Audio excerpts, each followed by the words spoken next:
Hi നമസ്കാരം. ഞാനിപ്പോൾ ഉള്ളത് നമ്മുടെ യൂണിവേഴ്സിറ്റി ക്യാമ്പസിലാണ്. അതായത് ജപ്പാനിലെ ഹിരോഷിമ യൂണിവേഴ്സിറ്റിയുടെ മെയിൻ ക്യാമ്പസിലാണ്. ഇത് ജപ്പാനിലെ വളരെ ഫേമസ് ആയിട്ടുള്ളതും വളരെ പഴക്കം ചെന്നതുമായിട്ടുള്ളൊരു യൂണിവേഴ്സിറ്റിയാണ്. അപ്പോൾ ഇവിടെ സ്വദേശികളും വിദേശികളുമായിട്ടുള്ള നിരവധി വിദ്യാർത്ഥികൾ പല കോഴ്സുകളായിട്ട് ഇവിടെ പഠിക്കുന്നുണ്ട്. അപ്പോൾ ഈ കാണുന്നത് നമ്മുടെ ക്യാമ്പസാണ്. ക്യാമ്പസ് വളരെ മനോഹരമായിട്ടുള്ള ക്യാമ്പസാണ്. ഇപ്പോൾ ഈ ക്യാമ്പസിൽ നമ്മുടെ മേപ്പിൾ ട്രീസ് ഇല പൊഴിയുന്ന ഒരു സീസണാണ്. അപ്പോൾ അതിൻ്റെ വീഡിയോസാണ് നിങ്ങൾ ഈ കാണുന്നത്.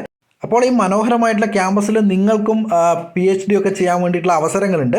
അപ്പോൾ നമ്മുടെ ഇന്ത്യ ഉൾപ്പെടെയുള്ള പല വിദേശ രാജ്യങ്ങളിൽ നിന്നും ഈ ഹിരോഷിമ യൂണിവേഴ്സിറ്റിയിൽ മാത്രമല്ല ജപ്പാനിൽ ഉടനീളമായിട്ടുള്ള വിവിധ യൂണിവേഴ്സിറ്റികളിൽ നിരവധി വിദ്യാർത്ഥികൾ പഠിക്കുന്നുണ്ട്. അതായത് bachelor's degree, master's degree, PhD, അതുപോലെ പോസ്റ്റ് ഡോക്ക്, പിന്നെ ഷോർട്ട് ടേം ആയിട്ടുള്ള ഇൻറ്റേൺഷിപ്പ് പ്രോഗ്രാം, ഇങ്ങനെ നിരവധി കോഴ്സുകൾ. അതിനായിട്ട് വിവിധ തരത്തിലുള്ള സ്കോളർഷിപ്പുകളും ഉണ്ട്. ഇപ്പോൾ നമുക്ക് പ്രധാനമായിട്ടും നമുക്ക് മാസ്റ്റേഴ്സ് ഡിഗ്രിയും അതുപോലെ PhDയും ചെയ്യാൻ വേണ്ടിയിട്ട് നെക്സ്റ്റ് എന്ന് പറയുന്ന ഒരു സ്കോളർഷിപ്പാണ്.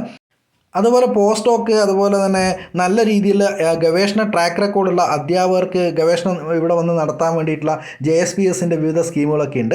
അപ്പോൾ നമ്മൾ നെക്സ്റ്റിനെ കുറിച്ചാണ് ഇന്ന് പറയുന്നത്. അപ്പോൾ നെക്സ്റ്റിനെ കുറിച്ച് ഓൾറെഡി നെക്സ്റ്റ് സ്കോളർഷിപ്പിൻ്റെ ഡീറ്റെയിൽ ആയിട്ട് നമുക്ക് എങ്ങനെ അപ്ലൈ ചെയ്യാം, അതിൻ്റെ സ്റ്റെപ്പുകൾ എന്തൊക്കെയാണെന്നൊക്കെയുള്ള ഡീറ്റെയിൽ ആയിട്ടുള്ള വീഡിയോ ഞാൻ കഴിഞ്ഞ വർഷം ഈ ചാനലിൽ അപ്ലോഡ് ചെയ്തിട്ടുണ്ട്. ഇപ്പോൾ ഈ വീഡിയോ ചെയ്യാനുള്ള കാരണം നമ്മൾ മുമ്പ് പറഞ്ഞിട്ടുണ്ട്, രണ്ട് രീതിയിലാണ് നെക്സ്റ്റ് സ്കോളർഷിപ്പിന് നമുക്ക് അപ്ലൈ ചെയ്യാൻ വേണ്ടി പറ്റുക. അതായത് ഒന്ന് എംബസി റെക്കമെൻഡ്, രണ്ടാമത്തെ യൂണിവേഴ്സിറ്റി റെക്കമെൻഡ്. ഈ embassy recommend normally April May മാസങ്ങളിലാണ് കോൾ ഫോർ ചെയ്യുക. അതിൻ്റെ details embassy of Japan in India next scholarship എന്ന് ഗൂഗിളിൽ സെർച്ച് ചെയ്ത് കഴിയുമ്പോൾ നമുക്ക് അതിൻ്റെ ഡീറ്റെയിൽസൊക്കെ അവിടെ കാണാം. അപ്പോൾ അതിൽ നമുക്ക് ആപ്ലിക്കേഷനും കാര്യങ്ങളൊക്കെ അതിനകത്ത് വരുന്നുണ്ട്. അപ്പോൾ അതിൻ്റെ ഡീറ്റെയിൽ ആയിട്ടുള്ള വീഡിയോ ഞാൻ യൂട്യൂബിൽ അപ്ലോഡ് ചെയ്തിട്ടുണ്ടെന്ന് പറഞ്ഞു. അതിൻ്റെ ലിങ്ക് ഡിസ്ക്രിപ്ഷൻ ബോക്സിൽ കൊടുക്കുന്നുണ്ട്. അത് നോക്കിക്കഴിഞ്ഞാൽ നിങ്ങൾക്ക് ക്ലിയർ ആവും. ഇനി രണ്ടാമത്തത് യൂണിവേഴ്സിറ്റി റെക്കമെൻഡ്. അത് ഡിസംബറിലാണ് നോർമലി കോൾ ഫോർ ചെയ്യുന്നത്. അപ്പോൾ ഇപ്പോൾ അതിൻ്റെ ഒരു സമയമാണ്. അപ്പോൾ ഈ യൂണിവേഴ്സിറ്റി റെക്കമെൻഡാണ് കുറച്ചും കൂടി ഈസി ആയിട്ട് നമുക്ക് ഈ ഫെലോഷിപ്പ് അവൈൽ ചെയ്യാനുള്ള ഒരു വഴി. അതായത് നമുക്ക് ജപ്പാനിലെ ഓരോ യൂണിവേഴ്സിറ്റികൾക്കും ഇതുപോലെ നെക്സ്റ്റ് സ്കോളർഷിപ്പിൽ പല വിദേശ രാജ്യങ്ങളിൽ നിന്നുള്ള കുട്ടികളെ നമുക്ക് PhDക്ക് വേണ്ടിയിട്ട് എടുക്കാനുള്ള ഒരു അവസരമുണ്ട്. അപ്പം അത് യൂണിവേഴ്സിറ്റിയാണ് റെക്കമെൻഡ് ചെയ്യുന്നത്. അപ്പം യൂണിവേഴ്സിറ്റി റെക്കമെൻഡേഷൻ നമുക്ക് ലഭിക്കണമെങ്കിൽ നമ്മൾ എന്ത് ചെയ്യണമെന്ന് വെച്ച് കഴിഞ്ഞാൽ, അത് താല്പര്യമുള്ള കുട്ടികൾ ജപ്പാനിലുള്ള അവർക്ക് ഏത് മേഖലയിലാണോ വർക്ക് ചെയ്യാൻ താല്പര്യമുള്ളത് ആ മേഖലയിൽ വർക്ക് ചെയ്യുന്ന ആളുകളെ, ജപ്പാനിലുള്ള സയൻറ്റിസ്റ്റുകളെ, ടീച്ചേഴ്സിനെ കണ്ടെത്തുക. അപ്പോൾ അത് ഗൂഗിളിൽ സെർച്ച് ചെയ്ത് കഴിഞ്ഞാൽ കണ്ടെത്താൻ വേണ്ടി പറ്റും. അങ്ങനെ കണ്ടെത്തിയതിന് ശേഷം അവരുടെ യൂണിവേഴ്സിറ്റിയിൽ ഏത് യൂണിവേഴ്സിറ്റിയാണെന്ന് നോക്കുക. അതേപോലെ തന്നെ എന്നിട്ട് അവരെ കോൺടാക്റ്റ് ചെയ്യുക. നമ്മൾ അവരുടെ ഇമെയിലൊക്കെ അവൈലബിൾ ആണ്.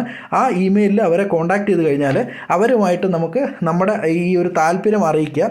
അപ്പോൾ അവർ മിക്കവാറും പല ടീച്ചേഴ്സും അതിന് അഗ്രി ചെയ്ത് കഴിഞ്ഞാൽ അവരുമായിട്ട് ഡിസ്കസ് ചെയ്തിട്ട് നമ്മൾ റിസർച്ച് പ്രൊപ്പോസൽ മുന്നോട്ട് വെക്കുകയാണ്. അപ്പോൾ ആ റിസർച്ച് പ്രൊപ്പോസലൊക്കെ എല്ലാം റെഡി ആയി കഴിഞ്ഞ് കഴിഞ്ഞാൽ നമ്മൾ ഈ ആപ്ലിക്കേഷൻ യൂണിവേഴ്സിറ്റി സബ്മിറ്റ് ചെയ്യുന്നു. യൂണിവേഴ്സിറ്റി അത് നെക്സ്റ്റിലേക്ക് ഫോർവേഡ് ചെയ്യുന്നു. അപ്പോൾ ഇതാണ് അതിൻ്റെ ഒരു പ്രൊസീജിയർ. അപ്പോൾ ഇത് കുറച്ചും കൂടി ഈസി വേ ആണ് നമുക്കിത് കിട്ടാനുള്ള, ഈ ഫെലോഷിപ്പ് കിട്ടാനുള്ളത്. അപ്പോൾ ഏതാണ്ട് ഒരു 1 year ഒക്കെ എടുക്കും ഇതിൻ്റെ ടോട്ടൽ പ്രൊസീജിയർ നമുക്ക് കഴിയാൻ വേണ്ടിയിട്ട്.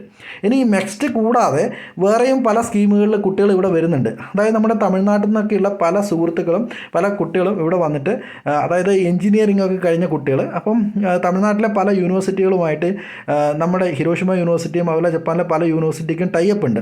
അപ്പോൾ എന്താണെന്ന് വെച്ചാൽ ഇവിടെ ജപ്പാനിലുള്ള കാർ നിർമ്മാണ കമ്പനികളും അങ്ങനെയുള്ള ഇലക്ട്രോണിക് എക്യുപ്മെൻറ്റ്സ് ഒക്കെ നിർമ്മിക്കുന്ന കമ്പനികളുണ്ട്. ഈ കമ്പനികൾ നമ്മുടെ ഇന്ത്യയിലുള്ള നല്ല നല്ല ഇൻസ്റ്റിറ്റ്യൂട്ടുകളുമായിട്ട് ടൈപ്പ് ആക്കിയിട്ട്, അപ്പോൾ അവിടെയുള്ള ഒരു 4-5 കുട്ടികളെ ഏതെങ്കിലും ഒരു യൂണിവേഴ്സിറ്റിയുടെ കീഴിൽ 4-5 കുട്ടികളെ അവർ സ്പോൺസർ ചെയ്ത് പഠിപ്പിക്കും. അപ്പോൾ അവർക്ക് നല്ലൊരു ഫെലോഷിപ്പ് കൊടുക്കുകയും ചെയ്യും. ഈ കോഴ്സ് ഇപ്പോൾ മാസ്റ്റേഴ്സ് ഡിഗ്രിയാണ്. ഇപ്പം BTech കഴിഞ്ഞിട്ട് വരുന്ന ആൾക്കാർക്ക് MTech ഈ നല്ലൊരു സ്കോളർഷിപ്പിൽ MTech ഇവിടെ ചെയ്യാം. അതിനുശേഷം അവർക്ക് ജോലിയും കൂടെ കൊടുക്കും. അതാണ് അതിൻ്റെ ഒരു ഹൈലൈറ്റ്.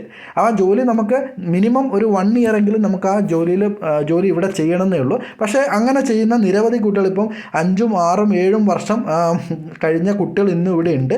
അങ്ങനെ വന്ന നിരവധി കുട്ടികളെ എനിക്ക് പേഴ്സണലായിട്ട് അറിയാം. കാരണം നമ്മൾ ശനി ഞായറൊക്കെ ക്രിക്കറ്റ് കളിക്കാൻ വരുന്ന അതിൽ നിരവധി കുട്ടികളുണ്ട്. 5-6 വർഷമായിട്ട് ഇവിടെ ഇതേപോലെ ജോലി ചെയ്യുന്ന കുട്ടികളുണ്ട്. അപ്പോൾ അതും നല്ലൊരു ഓപ്ഷനാണ്. അപ്പം ഈ അവസരം പരമാവധി എല്ലാവരും ഉപയോഗിക്കുമെന്ന് വിചാരിക്കുകയാണ്. അപ്പം മറ്റൊരു വിശേഷമായിട്ട് വീണ്ടും കാണാം.